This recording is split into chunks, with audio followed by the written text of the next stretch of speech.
ಎಲ್ರಿಗೂ ನಮಸ್ತೆ, welcome to my YouTube channel. ಇವತ್ತಿನ ವಿಡಿಯೋದಲ್ಲಿ ಒಂದೇ ರೀತಿಯ ನುಗ್ಗೆಕಾಯಿ ಸಾಂಬಾರ್ ಅಥವಾ ನುಗ್ಗೆಕಾಯಿ ಪಲ್ಯ ತಿಂದು ಬೇಜಾರಾಗಿದ್ದರೆ ನಾನು ಹೇಳುವಂತಹ ವಿಧಾನದಲ್ಲಿ ನುಗ್ಗೆಕಾಯಿ ಕರಿನ ಮಾಡಿ ನೋಡಿ. ಸಖತ್ ಟೇಸ್ಟಿಯಾಗಿರುತ್ತೆ. ಟೇಸ್ಟ್ ಅಂತೂ ಮರೆಯೋದಿಲ್ಲ. ಬನ್ನಿ ಯಾವ ರೀತಿ ಮಾಡೋದು ಅಂತ ನೋಡ್ಕೊಳ್ಳೋಣ. ಗ್ಯಾಸ್ ಸ್ಟವ್ನ ಆನ್ ಮಾಡಿ ನಾನಿಲ್ಲಿ ಮೊದಲು ಒಂದು ಪ್ಯಾನ್ ಇಟ್ಕೊಂಡಿದ್ದೀನಿ. ಪ್ಯಾನ್ ಬಿಸಿ ಆಗಿದ ನಂತರ 1 ಟೇಬಲ್ ಸ್ಪೂನ್ ಆಗುವಷ್ಟು ಶೇಂಗಾ, 1 ಟೇಬಲ್ ಸ್ಪೂನ್ ಆಗುವಷ್ಟು ಒಣ ಕೊಬ್ಬರಿನ ಸೇರಿಸ್ಕೊಂಡು ಮೀಡಿಯಂ ಫ್ಲೇಮಲ್ಲಿ ಇಟ್ಕೊಂಡು ಒಣ ಕೊಬ್ಬರಿ ಹಾಗೂ ನಾವಿಲ್ಲಿ ಸೇರಿಸಿರುವಂತಹ ಶೇಂಗಾ ಕಲರ್ ಚೇಂಜ್ ಆಗಬೇಕು ಅಲ್ಲಿವರೆಗೂ ಇದನ್ನು ಲೋ ಟು ಮೀಡಿಯಂ ಫ್ಲೇಮಲ್ಲಿ ಚೆನ್ನಾಗಿ ಫ್ರೈ ಮಾಡ್ಕೊಳ್ಳೋಣ. ಈಗ ನೀವಿಲ್ಲಿ ನೋಡ್ತಾ ಇರ್ಬೋದು, ಶೇಂಗಾ ಹಾಗೂ ಒಣ ಕೊಬ್ಬರಿ ಕಲರ್ ಚೇಂಜ್ ಆಗಿದೆ. ನಂತರ ಇದಕ್ಕೆ ನಾನು 2 ಟೀ ಸ್ಪೂನ್ ಆಗುವಷ್ಟು ಕೊತ್ತಂಬರಿ ಬೀಜ, 2 ಏಲಕ್ಕಿ, 3 ಲವಂಗ, 1 ಇಂಚ್ ಆಗುವಷ್ಟು ದಾಲ್ಚಿನ್ನಿ, ಹಾಗೆ ಇದ್ರ ಜೊತೆಗೆ ನಾನಿಲ್ಲಿ 1 ಟೀ ಸ್ಪೂನ್ ಆಗುವಷ್ಟು ಗಸಗಸಿನ ಸೇರಿಸ್ಕೊಂಡು ಲೋ ಫ್ಲೇಮಲ್ಲಿ ಇಟ್ಟು ಇದು ಕಲರ್ ಚೇಂಜ್ ಆಗಿ ಆರೋಮ ಬರೋವರೆಗೂ ಇದನ್ನು ಫ್ರೈ ಮಾಡ್ಕೊಳ್ತಾ ಇದ್ದೀನಿ. ನೆನಪಿಡಿ, ಯಾವುದೇ ಕಾರಣಕ್ಕೂ ಇದನ್ನು ಸಿದಿಸ್ಕೊಳ್ಳೋಕೆ ಹೋಗಬೇಡಿ. ಜಸ್ಟ್ ಇದನ್ನು ಲೋ ಫ್ಲೇಮಲ್ಲಿಟ್ಟು ಆರಾಮ ಬರೋವರೆಗೂ ಚೆನ್ನಾಗಿ ಫ್ರೈ ಮಾಡ್ಕೊಳ್ಳಿ. ನೋಡಿ, ನಾನಿಲ್ಲಿ ಗಸಗಸೆನ ಸೇರಿಸಿರೋದ್ರಿಂದ ಲೋ ಫ್ಲೇಮಲ್ಲಿಯೇ ಇಟ್ಟು ಇದನ್ನು ಫ್ರೈ ಮಾಡ್ಕೊಂಡಿದ್ದೀನಿ. ಈಗ ಇದು ಆಗಿದೆ. ಇದನ್ನು ನಾನಿಲ್ಲಿ ಒಂದು ಮಿಕ್ಸರ್ ಜಾರ್ಗೆ ಟ್ರಾನ್ಸ್ಫರ್ ಮಾಡಿ ಇಟ್ಕೊಳ್ತಾ ಇದ್ದೀನಿ. ಈಗ ನಾವಿಲ್ಲಿ ಫ್ರೈ ಮಾಡಿಟ್ಕೊಂಡಿರುವಂತಹ ಪದಾರ್ಥಗಳು ತಣ್ಣಗಾಗಿದ ನಂತರ ಇದಕ್ಕೆ ಸ್ವಲ್ಪ ಹುಣಸೆಹಣ್ಣನ್ನು ಸೇರಿಸ್ಕೊಳ್ತಾ ಇದ್ದೀನಿ. ಸ್ವಲ್ಪ ಹುಣಸೆಹಣ್ಣು ಸಾಕು, ಜಾಸ್ತಿ ಬೇಡ. ನಂತರ ಇದನ್ನು ರುಬ್ಬಲಿಕ್ಕೆ ಅವಶ್ಯಕತೆ ಇರೋಷ್ಟು ನೀರನ್ನು ಸೇರಿಸ್ಕೊಂಡು ಇದನ್ನು ಎಷ್ಟು ನೈಸಾಗಿ ಪೇಸ್ಟ್ ಮಾಡಲಿಕ್ಕೆ ಸಾಧ್ಯನೋ ಅಷ್ಟು ನೈಸಾಗಿ ಇದನ್ನು ಪೇಸ್ಟ್ ಮಾಡ್ಕೊಳ್ತಾ ಇದ್ದೀನಿ. ಈಗ ಇದನ್ನು ಪಕ್ಕಕ್ಕೆ ಇಟ್ಕೊಂಡು ನೆಕ್ಸ್ಟ್ ನಾನಿಲ್ಲಿ ಸ್ಟವ್ ಮೇಲೆ ಒಂದು ಪ್ಯಾನ್ ಇಟ್ಕೊಂಡಿದ್ದೀನಿ. ಪ್ಯಾನ್ ಬಿಸಿ ಆಗಿದ ನಂತರ 2 ಟೇಬಲ್ ಸ್ಪೂನ್ ಆಗುವಷ್ಟು ಎಣ್ಣೆನ ಸೇರಿಸ್ಕೊಂಡಿದ್ದೀನಿ. ಎಣ್ಣೆ ಬಿಸಿ ಆಗಿದ ನಂತರ ಅರ್ಧ ಟೀ ಸ್ಪೂನ್ ಆಗುವಷ್ಟು ಸಾಸಿವೆ, ಸೀಳಿಟ್ಕೊಂಡಿರುವಂತಹ 2 ಹಸಿಮೆಣಸಿನ್ಕಾಯಿ, ಸ್ವಲ್ಪ ಕರಿಬೇವಿನ ಸೊಪ್ಪು, ಹಾಗೆ ಸಣ್ಣದಾಗಿ ಕಟ್ ಮಾಡಿ ಇಟ್ಕೊಂಡಿರುವಂತಹ 2 ಈರುಳ್ಳಿನ ಸೇರಿಸ್ಕೊಳ್ತಾ ಇದ್ದೀನಿ. ಈರುಳ್ಳಿನ ಸೇರಿಸ್ಕೊಂಡಿದ ನಂತರ ಈರುಳ್ಳಿ ಕಂಪ್ಲೀಟಾಗಿ ಸಾಫ್ಟ್ ಆಗಬೇಕು, ಅಲ್ಲಿವರೆಗೂ ಇದನ್ನು ಫ್ರೈ ಮಾಡ್ಕೊಳ್ಳೋಣ.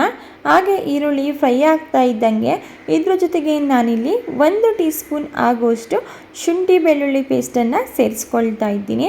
ಶುಂಠಿ ಬೆಳ್ಳುಳ್ಳಿ ಪೇಸ್ಟನ್ನು ಸೇರಿಸಿದ ನಂತರ ಶುಂಠಿ ಬೆಳ್ಳುಳ್ಳಿ ಪೇಸ್ಟಲ್ಲಿರುವಂತಹ ಹಸಿ ಸ್ಮೆಲ್ ಹೋಗಬೇಕು, ಹಾಗೆ ಈರುಳ್ಳಿ ಕೂಡ ಸಾಫ್ಟ್ ಆಗಬೇಕು. ಅಲ್ಲಿವರೆಗೂ ಇದನ್ನು ಮಿಕ್ಸ್ ಮಾಡ್ಕೊಳ್ತಾ ಫ್ರೈ ಮಾಡ್ಕೊಳ್ತಾ ಇದ್ದೀನಿ. ಈಗ ಈರುಳ್ಳಿ ಕೂಡ ಬೆಂದು ಕಲರ್ ಚೇಂಜ್ ಆಗಿದೆ, ನೀವಿಲ್ಲಿ ನೋಡ್ತಾ ಇರ್ಬೋದು. ಈಗ ಇದಕ್ಕೆ ನಾನಿಲ್ಲಿ ಒಂದು ದೊಡ್ಡ ಸೈಜಿಂದು ಟೊಮೆಟೊನ ಮಿಕ್ಸಿಗೆ ಸೇರಿಸಿ ಟೊಮೊಟೊ ಪ್ಯೂರಿನ ರೆಡಿ ಮಾಡಿ ಇಟ್ಕೊಂಡಿದ್ದೆ, ಅದನ್ನು ನಾನಿಲ್ಲಿ ಸೇರಿಸ್ಕೊಳ್ತಾ ಇದ್ದೀನಿ. ಟೊಮೆಟೊ ಪ್ಯೂರಿನ ಸೇರಿಸಿದ ನಂತರ ಟೊಮೆಟೊಲಿರುವಂತಹ ಹಸಿ ಸ್ಮೆಲ್ ಹೋಗಬೇಕು, ಹಾಗೆ ಅದರಲ್ಲಿರುವಂತಹ ನೀರೆಲ್ಲ ಡ್ರೈ ಆಗಿ ಎಣ್ಣೆ ಬಿಡೋವರೆಗೂ ಚೆನ್ನಾಗಿ ಇದನ್ನು ಮಿಕ್ಸ್ ಮಾಡ್ಕೊಳ್ತಾ ಫ್ರೈ ಮಾಡ್ಕೊಳ್ಳೋಣ. ಈಗ ಇದು ಆಗಿದೆ. ನೆಕ್ಸ್ಟ್ ನಾನಿಲ್ಲಿ ಗ್ರೈಂಡ್ ಮಾಡಿ ಇಟ್ಕೊಂಡಿರುವಂತಹ ಮಸಾಲ ಪೇಸ್ಟನ್ನ ಸೇರಿಸಿ ಮಿಕ್ಸ್ ಮಾಡ್ಕೊಳ್ತಾ ಇದ್ದೀನಿ. ನಂತರ ಇದಕ್ಕೆ ನಾನಿಲ್ಲಿ ಸ್ವಲ್ಪ ಡ್ರೈ ಮಸಾಲ ಇಂಗ್ರೀಡಿಯೆಂಟ್ಸ್ನ ಸೇರಿಸ್ಕೊಳ್ತಾ ಇದ್ದೀನಿ.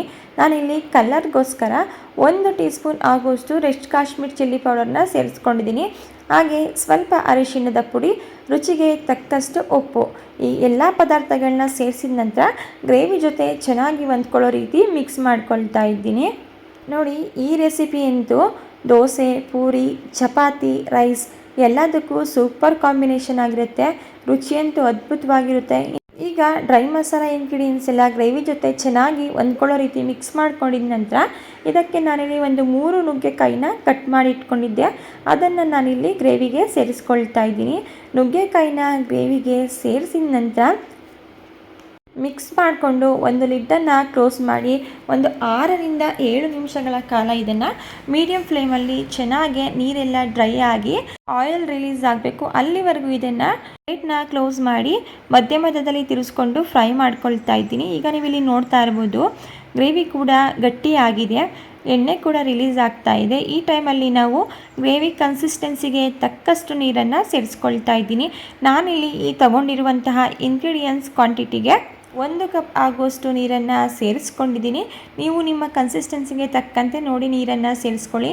ನಂತರ ಒಂದು ಲಿಡ್ಡನ್ನು ಕ್ಲೋಸ್ ಮಾಡಿ ಇಲ್ಲಿ ಸೇರಿಸಿರುವಂತಹ ನುಗ್ಗೆಕಾಯಿ ಕಂಪ್ಲೀಟಾಗಿ ಬೇಯಬೇಕು. ಅಲ್ಲಿವರೆಗೂ ಇದನ್ನು ಬೇಯಿಸ್ಕೋಬೇಕಾಗುತ್ತೆ. ನೋಡಿ, ನಾವಿಲ್ಲಿ ಸೇರಿಸಿರುವಂತಹ ನುಗ್ಗೆಕಾಯಿ ಕೂಡ ಈಗ ಕಂಪ್ಲೀಟಾಗಿ ಬೆಂದಿದೆ. ಗ್ರೇವಿ ಕೂಡ ಚೆನ್ನಾಗಿ ಬೆಂದು ಎಣ್ಣೆ ಬಿಟ್ಕೊಂಡಿದೆ. ಕೊನೆಯದಾಗಿ ಇದಕ್ಕೆ ಸಣ್ಣದಾಗಿ ಕಟ್ ಮಾಡಿ ಇಟ್ಕೊಂಡಿರುವಂತಹ ಸ್ವಲ್ಪ ಕೊತ್ತಂಬರಿ ಸೊಪ್ಪನ್ನು ಸೇರಿಸಿ ಮಿಕ್ಸ್ ಮಾಡಿಕೊಂಡು ಸರ್ವ್ ಮಾಡ್ಕೊಳ್ಳೋದು ಅಷ್ಟೇ. ಈ ಗ್ರೇವಿನ ನೀವು ಒಂದ್ಸಲ ಟ್ರೈ ಮಾಡಿದ್ರೆ ಪದೇ ಪದೇ ಮಾಡ್ತಾನೆ ಇರ್ತೀರ. ಇನ್ನು ನುಗ್ಗೆಕಾಯಿ ಅಂತೂ ನಮ್ಮ ಹೆಲ್ತಿಗೆ ತುಂಬಾ ಒಳ್ಳೆಯದು. ಈಗ ರೆಡಿಯಾಗಿರುವಂತಹ ನುಗ್ಗೆಕಾಯಿ ಕರಿನ ನಾನಿಲ್ಲಿ ಒಂದು ಬೌಲ್ಗೆ ಸರ್ವ್ ಮಾಡ್ಕೊಳ್ತಾ ಇದ್ದೀನಿ. ಚಪಾತಿ, ದೋಸೆ, ಪೂರಿ, ರೈಸ್ ಜೊತೆ ಸೂಪರ್ ಆಗಿರುತ್ತೆ. ಒಂದ್ಸಲ ಈ ವಿಧಾನದಲ್ಲಿ ಟ್ರೈ ಮಾಡಿ ನೋಡಿ, ನೀವೇ ಕಮೆಂಟ್ ಮಾಡ್ತೀರಾ. ಓಕೆ ಫ್ರೆಂಡ್ಸ್, ನೋಡಿದ್ರಲ್ವಾ ಇವತ್ತಿನ ನುಗ್ಗೆಕಾಯಿ ಕರಿ ರೆಸಿಪಿ ನಿಮಗೆ ಇಷ್ಟ ಆಗಿದ್ದರೆ ಇದೇ ರೀತಿ ಹೊಸ ರೆಸಿಪಿಗಳು ನಿಮಗೆ ಬೇಕು ಅಂದರೆ ನೀವು ಮಾಡಬೇಕಾಗೋದು ಇಷ್ಟೇ. ದಯವಿಟ್ಟು ಚಾನಲ್ನ ಸಬ್ಸ್ಕ್ರೈಬ್ ಮಾಡಿಕೊಂಡು ಚಾನಲ್ಗೆ ಸಪೋರ್ಟ್ ಮಾಡಿ. Thank you for watching.